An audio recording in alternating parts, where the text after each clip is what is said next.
দেখি কালো রং তৈরি করার মালিক কে? জোরে বলুন। ফর্সা রং তৈরি করার মালিক কে? তা আল্লাহ যদি কালো রং তৈরি করলো, ফর্সা রং তৈরি করলো, তা তাহলে কালো মেয়েকে বিবাহ করতে গেলে কেন 20,000 টাকা এক্সট্রা নেন? বিয়ের পণ কি আপনারা পণ বলেন তো নাকি? পণ লজ্জা করে না? যে ছেলেটা মাধ্যমিক পাশ করলো, নিরুপমার করুণ গল্পটা গল্পগুচ্ছ কাহিনী রবীন্দ্রনাথের লেখা, দেনা পাওনা গল্প পড়ার পরে সে ছেলে যদি বলে মাধ্যমিকে স্টার পেয়েছি, আমার সার্টিফিকেটের দাম হলো 50,000 টাকা, ইয়াম্মা গাড়ি, 5 ভরি সোনা, তবে একটা গরিবের মেয়েকে বিবাহ করব। আমি আব্দুল্লাহির মারুফ বলে যাচ্ছি, মাধ্যমিকে স্টার পাওয়া ছেলেটার থেকে যে ছেলেটা 4 পাস করে বাড়িতে বসে থাকে, 4 পাস করা ছেলেটা মাধ্যমিকে স্টার পাওয়া ছেলের থেকে ভালো। ঠিক না বেঠিক? আজকের পণ প্রথার বিরোধিতা নেই। যাদের 4টে কন্যা হয়েছে দেখবেন কি হিন্দু কি মুসলিম, যার 4টে কন্যা হয়েছে, কন্যাকে বিবাহ দেওয়ার জন্য কন্যার পিতা পাগল হয়ে যাচ্ছে, কিডনি বিক্রি করলে যেন ভালো হয়। আশ্চর্য। এই মা বোনেরা শুনে নিন, ভালো করে শুনে নিন একটা জ্বলন্ত ঘটনা, 2000 সালের ঘটনা। আচ্ছা, এই জেলাটা পশ্চিম মেদিনীপুর নাকি? হ্যাঁ, এর পাশের জেলা হলো হাওড়া, ওই পাশটাই যে পূর্ব মেদিনীপুর, আর তার ওই দিকটা কলকাতার দিক গেলে হাওড়া, আর হাওড়ার পাশে হলো বাম সাইডে হুগলি, তাই না? জেলাটার নাম হুগলি। 2000 সালের ঘটনা শুনে নিন, হিন্দু মুসলিম ভালো করে শুনে নিন। 2000 সালের ঘটনা। জেলাটার নাম হুগলি, থানাটার নাম জাঙ্গিপাড়া। কি বললাম? জাঙ্গিপাড়া থানা। গ্রামটার নাম আর বললাম না, ওটা গোপন থাক। শুনে নিন, মেয়েটির বাপ নেই, মা ভিক্ষা করে। মা বোনেরা শুনে নিন, মেয়েটির বাপ নেই, মা ভিক্ষা করে, ভিক্ষা করে করে মেয়েটাকে বিবাহ দিয়েছে। খাট, গদি, ড্রেসিং টেবিল, আলমারি সব দিয়েছে। অবশেষে মেয়েটির কানে সোনার 2টো ঋণ দিতে বাকি ছিল বলে মেয়েটার স্বামী, শ্বশুর, শাশুড়ি, দেওর আর ননদ 5 জন মিলে মেয়েটাকে অত্যাচার করত। এমনকি রমজান মাসে মেয়েটি তারাবির নামাজ পড়ছিল। মুসলমানরা একটা নামাজ পড়ে রমজান মাসে রাতের বেলা, তাকে বলে তারাবির নামাজ পড়ছিল। মেয়েটি সাজদায় গিয়েছে, মোটা লোহার রড নিয়ে মেয়েটির ঘাড়ে দিয়ে দুজন দুদিকে দাঁড়িয়ে 4 জন মিলে নামাজের পাটিতে মেয়েটাকে মেরে ফেলেছে। এরপরে লাশটাকে 2000 সালের ঘটনা। এরপরে লাশটাকে করেছে কি, পিচমোড়া করে বেঁধে, সামনে ছিল পুকুর, 10 থেকে 12খানা ইট চাপা দিয়ে ডুবিয়ে রেখেছিল। সেই রাতে মেয়ের মা স্বপ্ন দেখছে। মনে রাখবেন, মা বাপ এমন জিনিস। মেয়ের মা স্বপ্ন দেখছে আমার মেয়েকে কে মেরে ডুবিয়ে দিচ্ছে।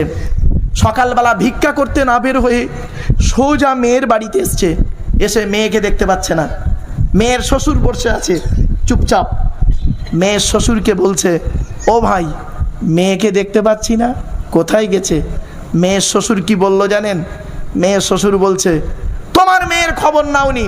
গত রাতে তোমার মেয়ে আমাদের বাড়ি থেকে সোনাদানা নিয়ে গ্রামের একটা ছেলের সঙ্গে পালিয়ে গিয়েছে, মান সম্মান রেখেছে? মেয়েটির মা বলছে, ভাই, আমি ভিক্ষা করতে পারি, গরিব হতে পারি, আমার মেয়েটা এত নোংরা নয়। আমার মেয়েটা 5 ওয়াক্ত নামাজ পড়ে, কোরআন শরীফ পড়ে। গরিবের কথা কে নেয়? কে নেয় গরিবের কথা? গরিবের আল্লাহ ছাড়া কেউ নেই। ঠিক না বেটি? আল্লাহ ছাড়া গরিবের কেউ নেই। তেলা মাথায় তেল মারতে সকলেই পারে, তেলা মাথায় তেল মারতে সকলেই পারে। যে মাথায় তেল নেই, ওই মাথায় একটু তেল দেওয়ার চেষ্টা করো। বাড়ি থেকে ভাববেন। মেয়েটি করলো কি, কাঁদতে কাঁদতে বাড়ি চলে আসছে। রাস্তার ধারে ছিল একটা ক্লাবে কারা থাকে? ইয়াং ছেলেরা, চ্যাংড়া ছেলে, ইয়াং ছেলেরা। ক্লাবের ছেলেরা দেখছে একটা মুসলিম মেয়ে ছেলে কাঁদতে কাঁদতে যাচ্ছে। তখন 2-1টা ছেলে বের হয়ে বলছে, ও চাচিমা, কাঁদছো কেন? কি হয়েছে? এদিকে এসো, বসো। বসিয়ে বলছে, কি হয়েছে, কাঁদছো কেন? বলো, চোখের পানি মোচো, কি হয়েছে বলো। মেয়েটি বলছে, বাবা, তোরা আমার ছেলের মতো, আমার স্বামী নেই, আমার ছেলেও নেই, মেয়েও নেই, একটি মাত্র মেয়ে, এই গ্রামে বিবাহ দিয়েছি। বলছে, তোমার জামাইয়ের নাম কি? তা জামাইয়ের নামটা বলেছে। বলার পরে বলছে, বলো। বলছে, গত রাতে স্বপ্ন দেখলাম আমার মেয়েকে কে মেরে ডুবিয়ে দিচ্ছে, তাই ছুটে চলে এলাম মেয়ের বাড়িতে। এসে শুনছি মেয়ে নাকি গ্রামের কোন ছেলের সঙ্গে টাকা পয়সা সোনাদানা নিয়ে পালিয়েছে। আচ্ছা ভাই আপনারা বলুন দেখি, এই গ্রামে যদি কোনো এই বেনাসুরি তো নাকি, এই বেনাসুরি গ্রামে যদি কোনো যুবক ছেলে যুবতী মেয়েকে নিয়ে পালায়, বুড়োরা না জানলেও দু একটা যুবক ছেলে জানবে, ঠিক না বেটি? ওদের একটা গ্রুপ আছে, ও কিন্তু সহজে কাউকে বলবে না, এটা আছে, এটা এক সময় চলেছে বা এখনো চলে। তখন বলছে এই কে এই কাজ করলো বলতো, বলে দেখ বাজে কথা, রোজার মাসে পাপ কাজ কেউ করেনি, চল তো দেখি, চল দেখি চল। বলে ক্লাবের ছেলেরা করলো কি, বাড়িতে এলো, এসে একটু ভাঙচুর করলো, করার পরে করেছে কি, একটা যুবক ছেলে আদলা একটা ইট নিয়ে খোলা মানে টালির ঘর, টালি বোঝেন তো, টালির ঘরে না মেরে সামনে ছিল পুকুরে মেরেছে। যেই মেরেছে পানিটা আঁচলটা ভেসে উঠেছে, বলছে টান, আসে না। তিনজন ছেলে নেবে, দেখছে কি একটা লাশ মতো, সঙ্গে আরও কয়েকজন ছেলে নেবে, ইঁটগুলো সরিয়ে লাশটাকে তুললো। 5 দিন হলো, জামিন হয়ে গেল ছেলের বাম্মা টাকার দ্বারায়। আর এ মেয়েটা কানে সোনার 2টো ঋণ দিতে বাকি ছিল বলে মৃত্যুর মুখে পতিত হতে হলো। এই যুবক ছেলে, তুমি মানুষ, কোন পথার বিরোধিতা নেই? তোমরাই তো এখনই বললে কালো রং তৈরি করার মালিক হলো আল্লাহ। কোরআন বলছে অমিন আয়াতিকি খলকুস সামাওয়াতি ওয়াল আরদি ওয়াখতিলাফু আলসিনাতিকুম ওয়া আলওয়ানিকুম, 21 নম্বর পারার 5 নম্বর পৃষ্ঠা 9 নম্বর লাইন, সূরার নাম সূরা রুম।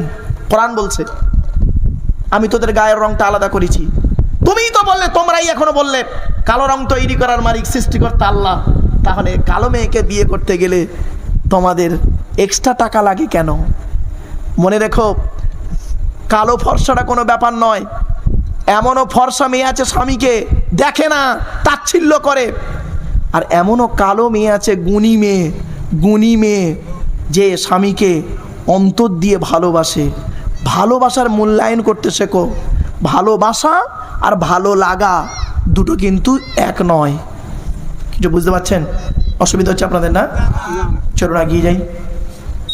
আর একটি প্রশ্ন করছি, আচ্ছা আপনারা একটু বলুন তো বাবা, পুত্র সন্তান দেওয়ার মালিক কে? জোরে বলুন। কন্যা সন্তান? এখানে তো বসে একদম ভদ্রলোকের মতো বলছেন, দেখে মনে হচ্ছে। পুত্র সন্তান দেওয়ার মালিক যদি আল্লাহ হয়, কন্যা সন্তান দেওয়ার মালিক যদি আল্লাহ হয়, তাহলে একটা মেয়ে ছেলের 4টে কন্যা সন্তান হয়েছে বলে তার শাশুড়ি তার বৌমাকে বলছে ওর পেটে বেটা ছেলে নেই। ছি ছি, লজ্জা করা উচিত। এই কোরআনে আছে, আয়াত দিয়ে দিচ্ছি, লিল্লাহি মুলকুস সামাওয়াতি ওয়াল আরদি ইয়াখলুকু মা ইয়াশা ইয়াহাবু লিমান ইয়াশাউ ইনাসা ওয়া ইয়াহাবু লিমান ইয়াশাউ যুকুর আও ইযাবিজুহুম যুকুরানা ওয়া ইনাসা ওয়া ইয়াজআলু মান ইয়াশাউ আকিমা। 25 নম্বর পারার 7 নম্বর পৃষ্ঠার 11-12 নম্বর লাইন, সূরার নাম সূরা শুরার মধ্যে আল্লাহ বলে দিলেন আসমানে পৃথিবী জমিনের মালিক হলাম আমি, সৃষ্টিকর্তা আল্লাহ। যা ইচ্ছা তাই সৃষ্টি করতে পারি, যাকে খুশি তাকে শুধু কন্যা দান করি। নেই 6টা মেয়ে, ছেলেই হয়নি, নেই এমন? কোরআন বলছে ওয়ায়াহাবু লিমান ইয়াশাউ যুকুর, যাকে খুশি তাকে আমি শুধু পুত্র দান করি। 4টে ছেলে, মেয়ে হয়নি। আবার কোরআন বলছে আউ ইযাবিজুহুম যুকুরানা ওয়া ইনাসা, যাকে খুশি তাকে পুত্র কন্যা উভয়ে দান করি। নেই 2টো ছেলে 2টো মেয়ে। আবার আল্লাহ বলছেন ওয়ায়াজআলু মান ইয়াশাউ আকিমা, যাকে খুশি তাকে পুত্র কন্যা থেকে বঞ্চিত করে বাঁজা করে রাখি। 20 বছর বিয়ে হয়েছে, কোটি কোটি টাকার মালিক, ছেলে নেই মেয়ে নেই, হয়নি। তাহলে আপনারা নারীর দোষ দেন কেন? কন্যা সন্তান হলে নারীর দোষ দেন কেন? হ্যাঁ, চলুন মেডিকেল সায়েন্স কি বলছে দেখি, বিজ্ঞান কি বলছে। ক্লাস 10 বইটার নাম হলো লাইফ সায়েন্স বা জীবন বিজ্ঞান, চ্যাপ্টারটার নাম হলো জেনেটিক্স বা বংশগতি। সদ্য মাধ্যমিক দিয়েছো যারা, নিশ্চয়ই মনে পড়ছে। জানি না এখানে শিক্ষার হার কতটা, তবে একটা কথা আপনাদের বলে যাচ্ছি, এই কোরআনে লেখা আছে নামাজের কথা 82 থেকে 83 জায়গায় বিভিন্ন অ্যাঙ্গেলে, কিন্তু লেখাপড়ার কথা কোরআনে আছে 92 জায়গায়। আচ্ছা বলুন তো, 82 সংখ্যাটা বেশি না 92টা বেশি? তাহলে লেখাপড়ার গুরুত্ব দেন না কেন? এই কোরআনে আছে লেখাপড়ার কথা 92 জায়গায় 92। কোরআনে আছে লেখাপড়া করো। প্রফেট মুহাম্মদ সাল্লাল্লাহু আলাইহি ওয়াসাল্লাম বলেছেন বিদ্যা অর্জন করো দোলনা থেকে নিয়ে কবর পর্যন্ত। লেখাপড়াই তো শেখো না, এডুকেশনটাই নেই, শিক্ষা নেই, সে বুঝবে কি করে, সমাজ কি করে দেবে কিছু। এই জন্য আপনাদের অনুরোধ করে বলে যাচ্ছি, প্রফেট মুহাম্মদ সাল্লাল্লাহু আলাইহি ওয়াসাল্লাম এই জন্যই বলে গেলেন প্রত্যেক নরনারী মুসলমানের উপরে শিক্ষা অর্জন করা ফরজ। কিছু বুঝতে পারছেন কথাগুলো? চলুন, ক্লাস 10 বইটার নাম হলো লাইফ সায়েন্স বা জীবন বিজ্ঞান। এই মেয়ে ছেলেরা খেয়াল করে দেখো, চ্যাপ্টারটার নাম হলো জেনেটিক্স বা বংশগতি। বংশগতি বিদ্যার জনক হলো গেগর জহন মেন্ডেল। দুটো সূত্র আবিষ্কার করেছিলেন, পৃথক বন্টনের সূত্র, স্বাধীন বন্টনের সূত্র। এক্স আর ওয়াইকে দিয়ে মটর গাছ কিনে গবেষণা করেছিলেন। বিজ্ঞান বলছে, মেডিকেল সায়েন্স বলছে কন্যা সন্তান পুত্র সন্তান হয়, এখানে মায়ের কোনো হাত নেই, বাপের কারণে হয়। কিছু বুঝতে পারছেন? সন্তানের লিঙ্গ নির্ধারণ হয় বাপের কারণে, মায়ের এতে কোনো হাত নেই। এই শাশুড়ি, এই শাশুড়ি, তুমি তোমার বৌমাকে দোষ না দিয়ে ছেলেকে দোষ দাও। কিছু বুঝতে পারছেন কথা আমার?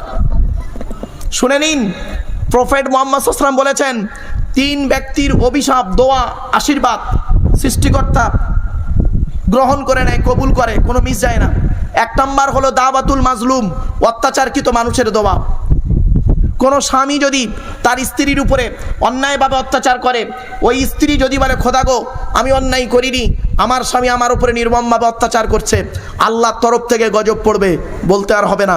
কোনো স্ত্রী যদি স্বামীর উপরে অন্যায়ভাবে মানসিক টর্চার করে, আর ওই স্বামী যদি বলে আমি অন্যায় করিনি, আমার স্ত্রী আমাকে অযথা অপমান করে আমাকে মানসিক টর্চার করছে, শারীরিক টর্চার করছে, ওগো দয়াময় তুমি দেখো, মনে রাখবেন সৃষ্টিকর্তা ছাড় দেয়, ছেড়ে দেয় না, মাথা যেন থাকে। এখানে অনেক নারী বসে আছে, এখানে অনেক পুরুষ বসে আছেন, অনেক শাশুড়ি আছে দেখবেন নিজের মেয়েকে খাইয়ে নিয়ে ঘরের ভেতর ঢুকে বলল, বৌমা পরের মেয়ে খেয়েছে কি তা খবর নিল না। এই শাশুড়ি মায়েরা, আপনি বৌমা পরের মেয়েকে যদি আপন করতে না পারেন, আল্লাহ আপনারও মেয়ে দিয়েছে, লোকের বাড়ি বৌমা হয়ে যাবে, আল্লাহর তরফ থেকে গজব পড়বে, বলতে আর হবে না। মনে রাখবেন, অনেক ননদ আছে, ননদ কি বলেন, ননদ আছে, ভাইয়ের কানে কামড়াচ্ছে যাতে ভাই ভাবিকে মারে, এই ধান্দা করে। এ যুবতী বোনেরা শুনে নাও, ঘুঁটে পড়ে গোবর হাসে, ঘুঁটে বলে তোরও একদিন আছে।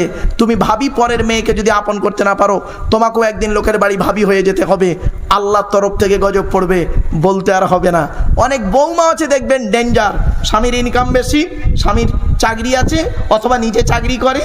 অনেক চাকরিওয়ালা নারী আছে, স্বামীকে পাত্তাই দেয় না, শ্বশুর শাশুড়িকে মানেই না, খালি স্বামীটাকে নিয়ে মেদিনীপুর টাউনে, খড়গপুর টাউনে চলে গেল, সেখানে ঘর ভাড়া করে থাকে, একবারও শ্বশুর শাশুড়িকে দেখেও না, খবরও নেয় না। অনেক ছেলে এমন আছে, অনেক ছেলে এমন আছে চাকরি পাওয়ার পরে বাম্মাকে ভুলেই গিয়েছে, কোনো খবরই দেয় না। ঠিক না ঠিক? এই জন্য বলি, what is the definition of education? শিক্ষা কাকে বলে, এডুকেশন কাকে বলে? EDUCATION, এক একটা লেটারের এক একটা গুণাগুণ আছে, তবেই তাকে শিক্ষা বলে। এডুকেশন বলে যাকে, তাকে শিক্ষা বলে না। শিক্ষাটা যে নেবে তাকে বলা হয় স্টুডেন্ট। স্টুডেন্ট কাকে বলে? STUDENT, এক একটা লেটারের এক একটা গুণাগুণ আছে, তবেই তাকে স্টুডেন্ট বলে, যাকে তাকে স্টুডেন্ট বলে না। শিক্ষাটা দেবে কে? যিনি দেবেন তাকে বলা হয় teacher. Who is teacher? Teacher হতে গেলে কতগুলো গুণ থাকতে হবে? TEACHER,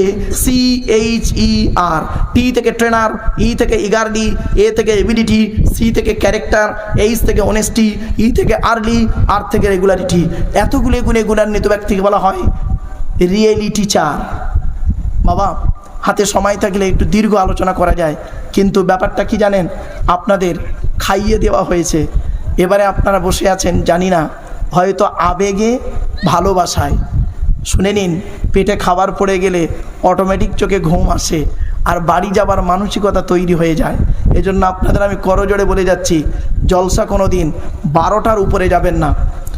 জলসায় যে বক্তা আনবেন 9টা থেকে 12টা বেস্ট টাইম। 12টার পরে দেখবেন যত ভালো ভালো কথা বলো না কেন, তার মাথায় আর ঢোকে না। এজন্য 12টার বাইরে যাবেন না, অনুরোধ করে আপনাদের বলে যাচ্ছি।